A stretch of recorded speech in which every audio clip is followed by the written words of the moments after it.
His former lover returned pregnant, and the Japanese Yakuza boss cancelled the family banquet. The phone rang 3 times before Kenji answered. It was always 3 times. In his world, precision was not a choice. It was a language, a dialect of control spoken in the space between power and its appearance. But when he heard her voice on the other end, not the words themselves, but the specific quality of breath behind them, something fractured in the carefully constructed architecture of his life. 7 years of silence, sealed in memory and compartmentalized like everything else, suddenly fractured from the inside. Sachiko had left him without a note, without a call, without the mercy of a proper ending. She had simply vanished one morning, leaving her tea half-finished and sitting cold on the low table, her side of the bed still holding the impression of her body. He was 41 years old then, and she was 28. He had already made his choice to marry Fumiko, a woman from a rival family's subsidiary line. That marriage mattered more than love. That was the rule he had learned to live by. That was the code that governed everything he touched, everything he was, everything he could never admit to being, without sacrificing his position entirely. Now Sachiko was asking to meet him. Not really asking, though the politeness of her voice suggested a deference that had never been her nature. She was telling him. She was at the Miyako Hotel in Shibuya. She needed 30 minutes of his time. She was pregnant. The words arrived in a specific order, which told him something essential about her state of mind. She was not leading with vulnerability or appeal or sentiment. She was leading with the fact itself, the irreducible truth that could not be negotiated or postponed or dissolved through the power of will. Sachiko had always been precise, but in a different register than him. Where his precision was about power and its maintenance, hers was about truth and its articulation. She spoke the way she breathed, necessarily without apology. Kenji hung up without answering her, without confirming or denying, leaving her suspended in the space where his silence lived. His secretary was waiting in the outer office, attending to the constant stream of decisions that flowed across his desk. His driver was downstairs in the basement garage of the Ginza building, ready to move him through the city with the efficiency of someone whose job was the management of arrival and departure. His wife was at a flower arrangement ceremony she attended every Thursday, a ritual that gave her structure and kept her occupied in the way that the code kept him occupied. His organization, the Ishikawa Gumi, one of the oldest Yakuza families in the Kanto region, was currently navigating a delicate territorial truce that required his personal presence at the homecoming banquet, scheduled for exactly 4 days from now. The homecoming banquet was not a meal. It was not a social gathering in any conventional sense. It was a covenant written in the language of ancestral obligation and territorial respect. 3 families would be present: the Ishikawa, the Yamamoto, and the Sagara. They would drink together from cups that held more weight than their ceramic allowed. They would reaffirm oaths that had been made by their grandfathers and their grandfathers before them, promises sealed in blood and territory, and the understanding that betrayal meant death. They would present the faces of their heirs, displaying the succession of power like the passing of sacred objects from one generation to the next. It was scheduled for the private rooms of the Asakusa Temple House, a venue chosen for its spiritual significance and its distance from police surveillance. 200 people had been invited. The logistics alone had consumed 3 months of his number two's attention, every detail calibrated, every seating arrangement a political statement, every moment scripted down to the precise angle of ritual bow and offering. This was not merely a dinner. This was the architecture of order itself, the foundation upon which decades of peace rested. The moment Kenji had scheduled this banquet, he had committed himself to a particular version of the future, a future where his private history remained private, where his emotional landscape stayed sealed away from public view, where the code and its demands took absolute precedence over the human desires that might contradict it. This was the price of power. This was always the price. One paid it without complaint and without acknowledgement, because to acknowledge the cost was to suggest that the cost was too high. Kenji sat at his desk in the absolute silence of his private office. He did not move for 17 minutes. Outside, Tokyo continued its relentless motion, but inside this room, time had become something else, something denser, something that pressed against him with a weight he had spent decades learning how to ignore. The phone call echoed in that silence. 7 years had not diminished the power of her voice to fracture him. The Miyako Hotel was where they had met 10 years ago, a detail he had successfully locked away in the same compartment as his capacity for ordinary happiness. She had been a photographer then.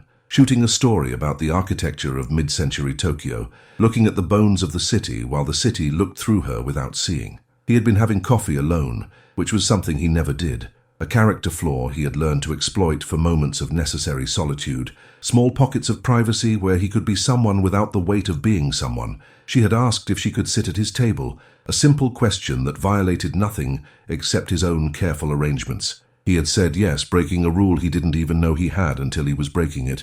3 months later, she knew the full scope of who he was. 3 years later, she understood what that meant for them, that love and the code could not coexist, that choosing her meant dismantling everything he had built, everything he was obligated to be. She left anyway, but she left him a single photograph, an image of him asleep, completely unguarded, at peace in a way he never was while conscious. He had found it on the pillow where she slept, and then he had burned it, watching fire consume the only evidence that he had ever been capable of being whole. He drove to the hotel himself, which was reckless in a way that only he understood. A Yakuza boss does not drive himself to meetings. A Yakuza boss does not expose patterns. A Yakuza boss maintains the machinery of separation that keeps his private life and his public function from contaminating each other. But some things demanded the discretion of solitude, and this was one of them. He needed to arrive unwitnessed. He needed to enter this moment without documentation or reflection from anyone else's observation.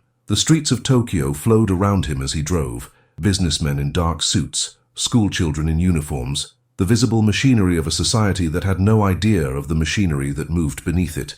None of them would recognize him as what he was. That was the power of being ordinary when you wanted to be. She was waiting in the room they had always used on the 3rd floor, with the view of the Shibuya River, flowing past like time itself, constant and indifferent. She had grown heavier, not from illness or weakness, but from the weight of carrying life inside her, from the simple physics of creating something new. Her hair was shorter, cut in a way that suggested practical thinking rather than aesthetic choice. Her face held the specific exhaustion that comes from being alone with something sacred, from carrying a secret that cannot be shared with the person it concerns most.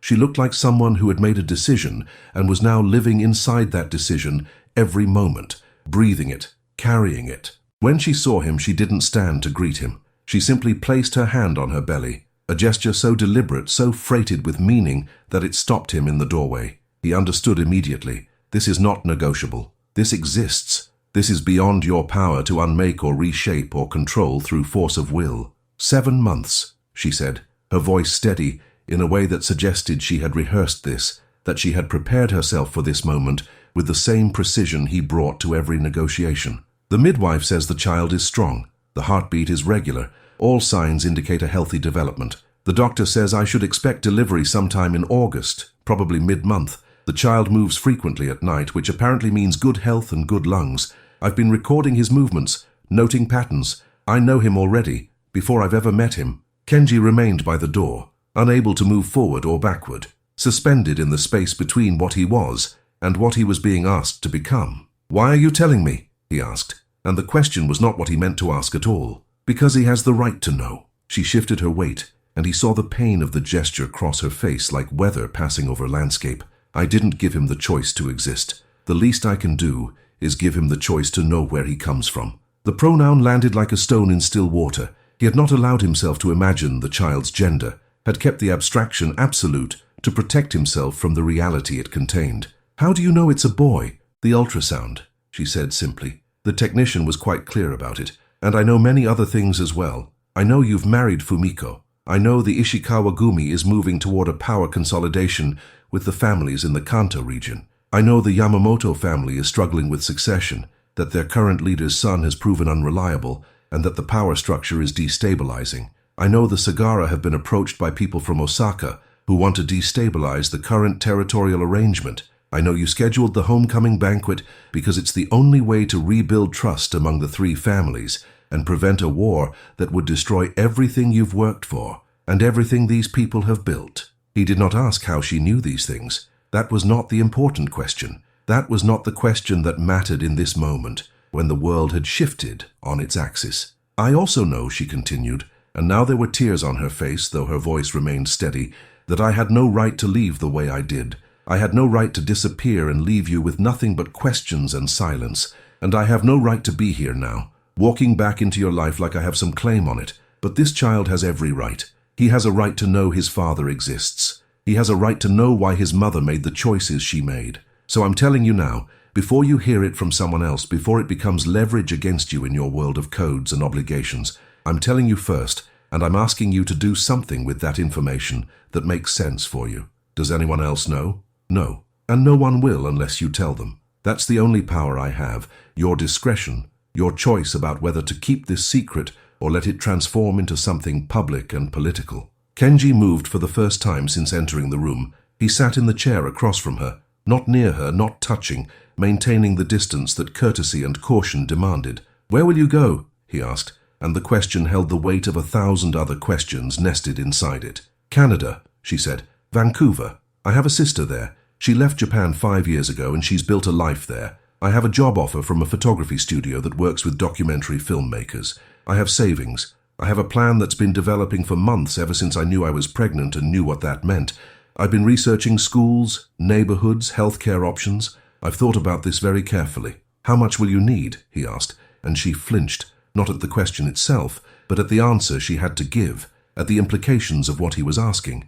"I don't want your money," she said, and the words came with difficulty, as if she had prepared for them, but they still cost her something to speak. Money would make this transactional. Money would turn the gift into a debt. Money would make this about obligation instead of grace. "It's not about what you want," he said quietly. "It's about what the child is owed. It's about what any human being deserves, regardless of the circumstances of his creation. The child did not ask for this situation. The child doesn't deserve to suffer because of what happened between us, or what happened to you because you made the choice to leave. That child is mine, as much as he's yours, and his well-being is a responsibility I will not refuse." "Then give it to him when he asks for it," she said. "Not before. Not as something that buys my silence or your peace of mind or absolves you of the guilt you're already feeling. He'll ask when he's ready. Let him have the dignity of choosing to accept it." Kenji understood then what he was facing.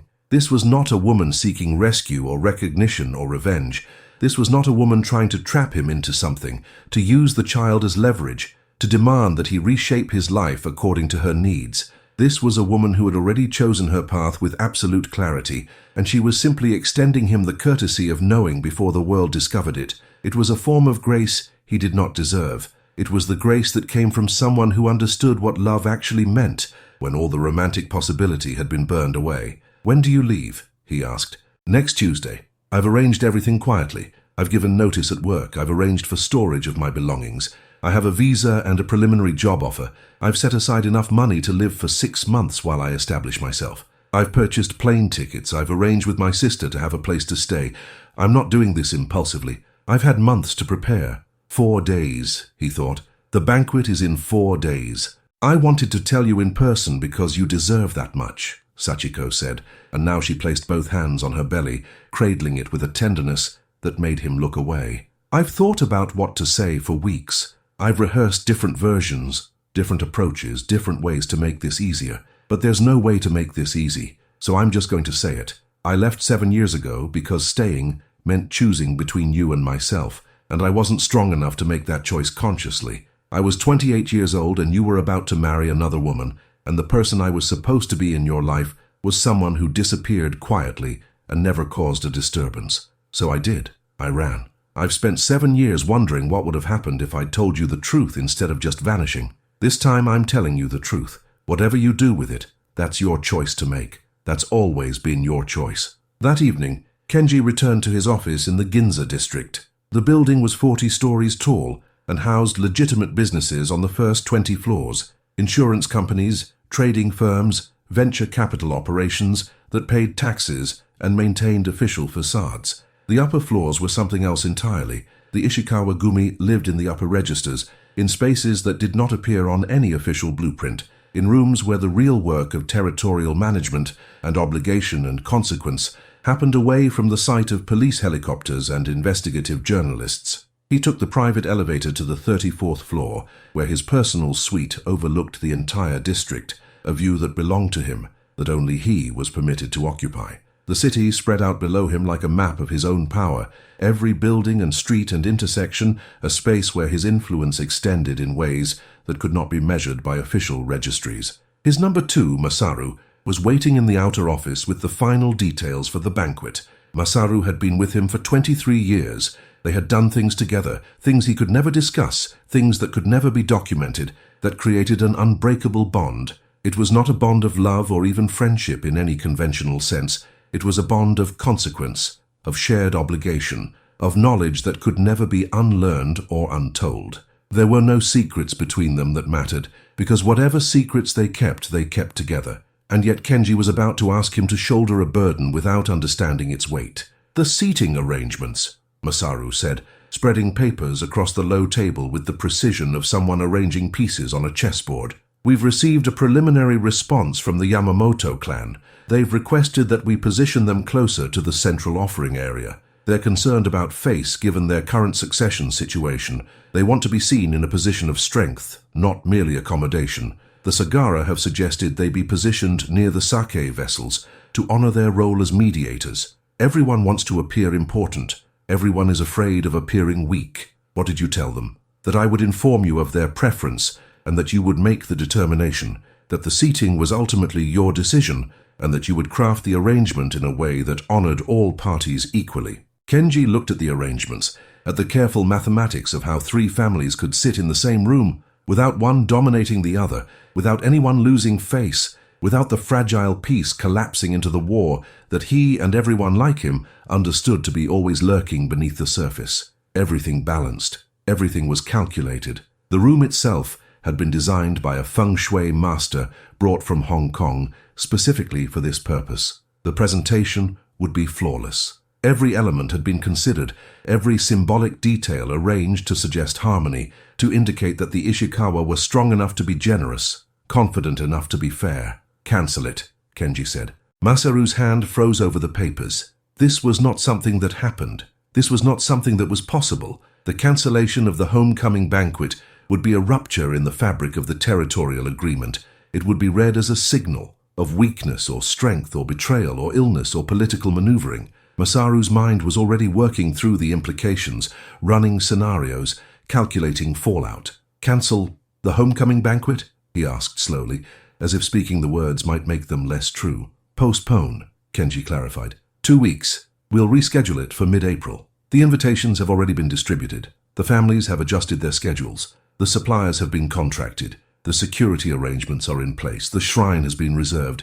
The monks have prepared the ritual items. The musicians have been hired. This will require... Then uninvite them, Kenji said. Send apologies. Send gifts. Send whatever is necessary, but the banquet does not happen in 4 days. Masaru rose slowly from the table. Kenji could see the calculation happening behind his eyes, the understanding that this was not a tactical decision made for strategic advantage. This was something else entirely, a decision made at a level deeper than strategy, deeper than the logic of power and territorial management. The political implications, Masaru said carefully, would be severe. The Yamamoto will interpret this as a sign of weakness in your leadership. The Sagara may take it as an insult, a signal that you're pulling back from the consolidation. This could unravel everything you've spent months negotiating. This could invite the kind of moves that lead to actual violence. I'm aware of all of that, Kenji said. Then I need to understand why. I need to know what's happening so that I can properly manage the fallout.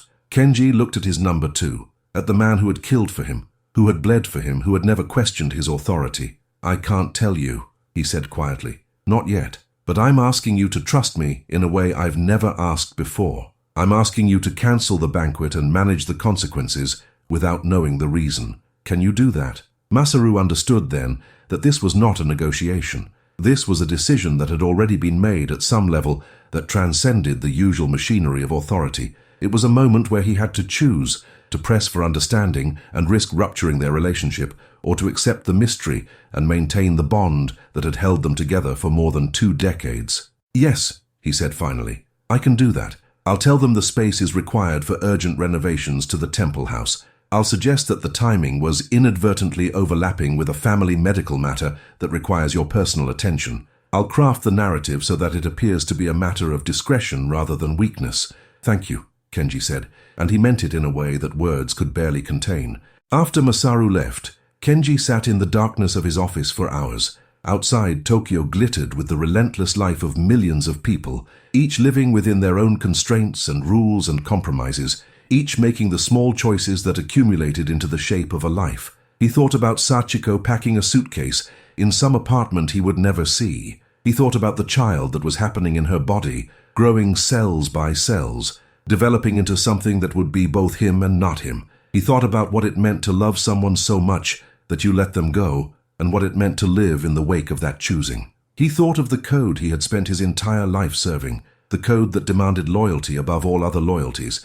that required him to sacrifice personal happiness for the sake of organizational function, that made human love secondary to the demands of territory and honor, and the continuation of the family. And for the first time in decades, he understood that the code was not written in stone or blood or honor. The code was written in choices, and choices could be remade. The news of the postponement spread through the organization like a virus through a closed system. By the next morning, before Kenji even arrived at his office, rumors had crystallized into fully formed theories. A rival family was making a serious move. The Yamamoto were showing signs of open betrayal. Kenji was gravely ill. Kenji's wife was having a health crisis. Kenji's son, who did not exist, had been arrested by police. The entire organization was in the process of folding. Fear, Kenji understood, was the real currency in his world. Not money, not territory. Fear. Kenji did nothing to correct any of this speculation. Silence in his world was a form of control.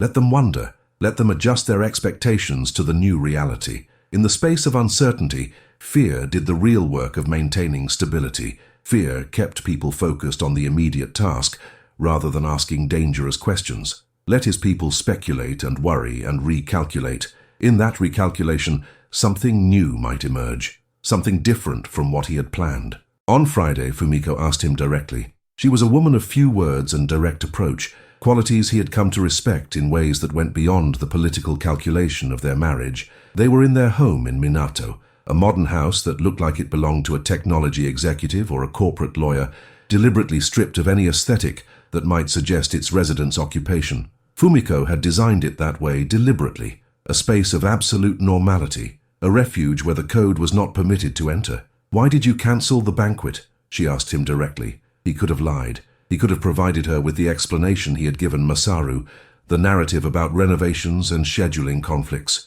He could have invoked the political necessity of appearing unpredictable. Instead, he told her the truth. "There is a woman," he said. "There was a woman. There is a child coming." Fumiko did not cry. She did not rage. She did not express anger or hurt or betrayal in any of the ways that conventional emotion would have dictated. She simply nodded slowly, as if he had confirmed something she had already suspected, something she had been waiting all this time for him to finally acknowledge. "Do you love her?" she asked. "No," Kenji said, and he meant it. "But I respect her in a way I've never respected anyone else. She is the only person who has ever been entirely honest with me." "What will you do?" "Nothing," he said. "She's leaving the country. The child will not know my name. That's the mercy she's offering me. The chance to live without knowing what I'm missing, without the constant reminder of the choice I made." Fumiko was quiet for a long time. She walked to the window and looked out at the Tokyo night, at the city stretched out below them, like a map of collective compromise. When she finally spoke,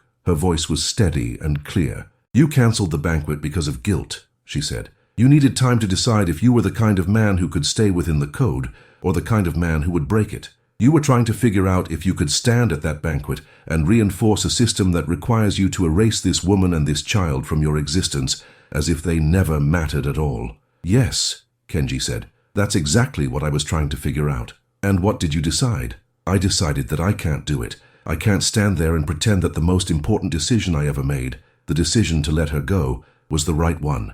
I can't reinforce a code that requires men to be less than human. That makes you either the bravest man I know or the most reckless," Fumiko said. She turned to look at him directly. "Kenji, in our world, this is not usually a choice. You are making it a choice, and that changes everything." On Sunday evening, Kenji drove back to the Miyako Hotel. He told no one. He left no security detail. He moved through the world as a single person, not as a representative of the Ishikawa Gumi, not as a man with obligation and consequence, just as a person moving through the city. Sachiko was in the room and she was packing. He watched her for a moment before she noticed him. She was methodical in her movements. She was precise in the way she folded clothing and arranged items in the suitcase. She was leaving with intention, with the clarity of someone who had made a decision and was now simply executing it. When she saw him, she did not seem surprised. "The banquet," she said. "You cancelled it because of me." "I cancelled it because it needed to be cancelled," Kenji said. "I was going to stand in front of 3 families and reinforce a system that demanded that I erase you. The banquet couldn't survive that contradiction. Kenji, you've destroyed months of careful negotiation. The political implications will be severe. The families will struggle to trust you. The territorial arrangement could unravel. You've risked everything for something that I didn't ask for." "No," he said. "I've risked everything for something I finally understand I should have protected all along. I've risked my reputation because my reputation was built on a lie. It was built on the pretense that I could serve both the code and my own humanity, and I finally realized that was never possible." He moved closer, and this time he sat beside her on the edge of the bed. "I've been thinking about choice," he said, "about what I choose, about who I am when I'm not being someone else, and I keep arriving at the same place. The person I want to be is the person who can admit that he was wrong to let you leave without fighting, that he's wrong about what matters, that he's wrong about what the code actually asks of him." "You can't change who you are," Sachiko said. "No," he agreed, "but I can choose what part of myself I serve. I've served the Ishikawa Gumi for my entire adult life. I've served the code.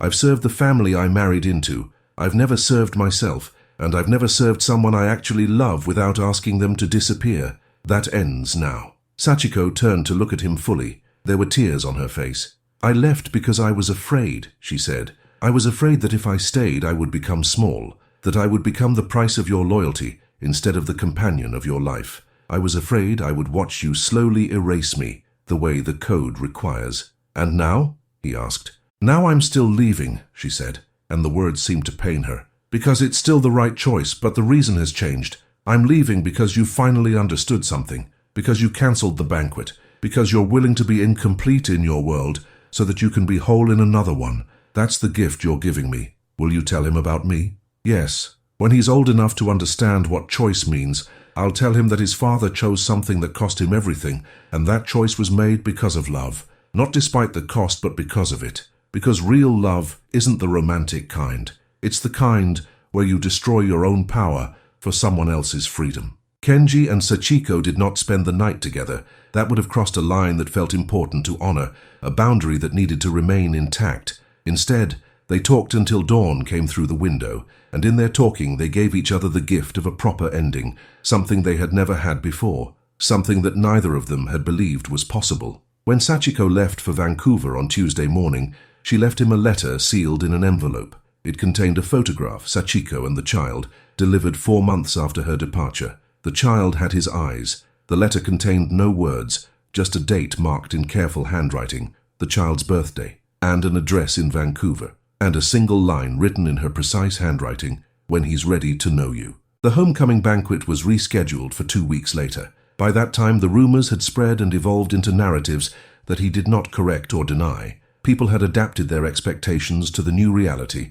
The Yamamoto had made carefully considered moves toward the Sagara, which forced Kenji into a position of intensive negotiation and delicate diplomacy. By the time the banquet actually occurred, it was more complicated than it would have been before, but it was also more honest. The faces were strained, the alliances were shakier, the code held but barely, like a building that had survived an earthquake and was now standing in the aftershock. What changed was internal, a shift that only the people closest to him could perceive. Kenji remained the boss of the Ishikawa Gumi. He continued to make decisions that served the organization. He continued to navigate the complex politics of territorial management and family obligation, but he also made space for something else. Masaru noticed it first, a patience that hadn't been there before, a willingness to consider alternatives that suggested a man who was no longer entirely contained by the demands of his role. A leader who was still fierce but no longer unbreakable. Every year on the child's birthday, Kenji would arrange to take a single day for himself. He would drive alone to the Miyako Hotel, to the room on the 3rd floor with the view of the Shibuya River flowing past like time itself. He would sit in that room for exactly 1 hour and he would think. He would think about the life that was happening in Canada, about the boy who was growing up, about the woman who had given him the greatest gift of his life, the gift of permission to be less than he had been required to be. 5 years after Sachiko left, She sent him a message. The child wanted to know. The child was old enough. The child had asked the questions that all children ask, and the mother had answered with the truth. Kenji made the decision to go to Vancouver. He told Fumiko first, and she nodded in a way that suggested she had always known this moment would come, that she had been waiting for it with a patience that was itself a form of love. He told Masaru next, and his number two smiled for the first time in years, truly smiled, as if he understood that his boss had finally become the man he could have been under different circumstances. The boy was 6 years old. He had his father's intensity and his mother's precision. He did not call Kenji father. He called him by his name, the way his mother had taught him. But in the way the child looked at him, Kenji saw the entire possibility of being both. Both the man of the code and the man of the heart, both the boss and the father, both the person he had to be and the person he wanted to become. The cancellation of the homecoming banquet would remain a mystery to the Yakuza world. In the years afterward, people would theorize endlessly about what had driven such an unprecedented decision. They would suggest political calculations and strategic brilliance. They would claim it was an act of psychological warfare designed to keep his rivals off balance. What they would never quite understand was the simplest truth, that a man had chosen love, publicly and catastrophically, and in that choice had given his entire organization permission to be human. That was the real gift of the cancelled banquet. Not that it changed the power structure or impressed the families with his strategic acumen, but that it showed them, quietly and without words, that even in their world, that world of iron codes and merciless loyalty, of territory and obligation, and the constant calculation of face and power, there was room for something softer. There was room for choosing again. There was room for coming home. This is a fictional narrative. All images and videos were generated by artificial intelligence for entertainment purposes.